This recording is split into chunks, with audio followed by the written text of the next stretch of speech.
Bonjour, je m'appelle Alexis Roman, je suis le directeur de l'association Raindrop.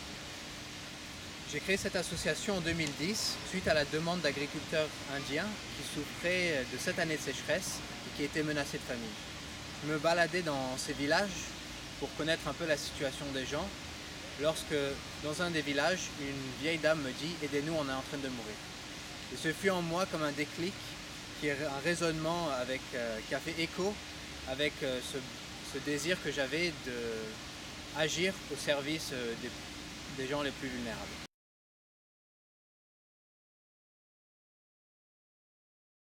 C'est une exposition qui est un peu l'aboutissement de ces 4 ans qui montre, il y a eu 2 photographes professionnels qui sont venus, des amis, qui ont pris de magnifiques photos des projets de terrain surtout et de tout ce qu'on a mis en œuvre depuis 4 ans.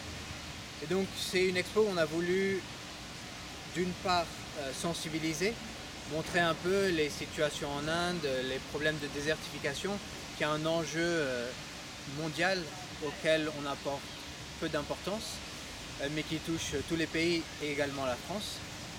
Donc on a voulu montrer un peu les problèmes liés à la déforestation, la désertification, les conséquences que ça a sur les habitants, mais également les solutions qu'on peut y apporter.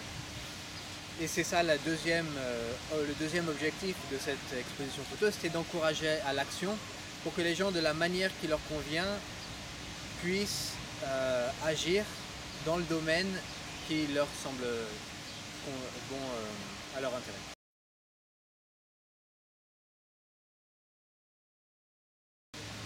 Les enjeux, c'est un grand manque d'eau, surtout la mauvaise gestion de l'eau qui fait que les gens souffrent de sécheresse, les nappes phréatiques diminuent. Il y a, à force de barrages, à force d'avoir une mauvaise utilisation, une irrigation abusive, il y a de moins en moins d'eau pour les besoins quotidiens et pour la nourriture. Et donc ça, c'est un problème aussi qu'on rencontre dans nombreux pays, autant en Afrique qu'en Asie. Et c'est vraiment une solution auquel le monde va devoir faire face bientôt. On commence. Donc, il y a déjà beaucoup d'initiatives, y compris en Inde, à travers beaucoup d'ONG, le gouvernement essaye aussi de faire, mais ça a besoin vraiment d'un élan mondial.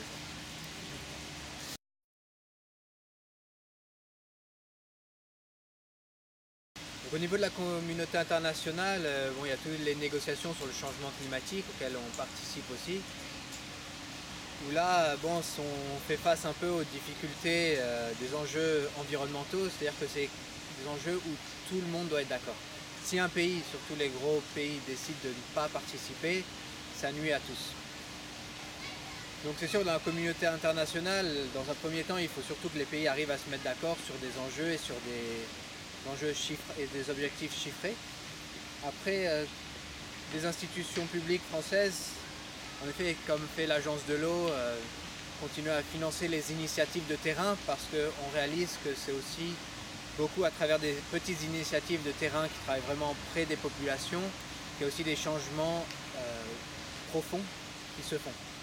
Et avec, au niveau international, des lenteurs et des difficultés diplomatiques et économiques, il devient d'autant plus urgent de soutenir des initiatives de terrain qui, elles, avancent malgré tout.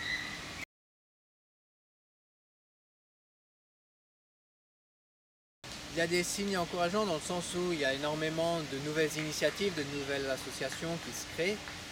Mais après, en contrepartie, il faut aussi voir que c'est beaucoup de pays en plein boom économique où les gens qui ont connu surtout la pauvreté n'ont qu'une envie, c'est de consommer et de vivre mieux, et comme en Occident. Et ça, quoi qu'on en dise, ça cause des pressions sur les ressources limitées qui ont déjà beaucoup été exploitées, que la planète ne peut pas forcément supporter. Donc, bien sûr, il y a des avancées, mais comparativement au développement économique et aux besoins en ressources, c'est encore trop bas.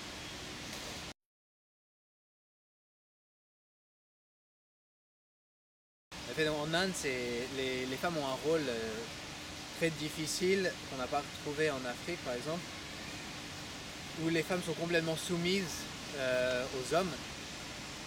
Et bien qu'il y ait certains cas de femmes qui arrivent vraiment à devenir leader politique ou autre, de nombreuses femmes, surtout dans les villages, n'ont pas droit ni à la parole, ni à prendre de décisions, et ce qui sclérose tout progrès vers le développement. Donc c'est ce qu'on essaie de faire dans notre projet, c'est vraiment d'accompagner les femmes pour qu'elles conçoivent, pour qu'elles puissent concevoir la possibilité d'entreprendre des petites entreprises, de faire des décisions, de ne pas dépendre uniquement sur leur mari. Il y a un autre thème aussi qu'on aimerait aborder, parce que là donc, on a fait ce projet en Inde, qui a été financé aussi en partie par l'Agence de l'eau, et là on va commencer un nouveau projet au Togo. Un projet au nord du Togo, au port du Sahel, près de la région de Kanté, ou dans la région de Kara, où aussi il y a un grand problème d'eau, et on va faire des forages. D'accord. Alexis Roman, je vous remercie et bonne continuation.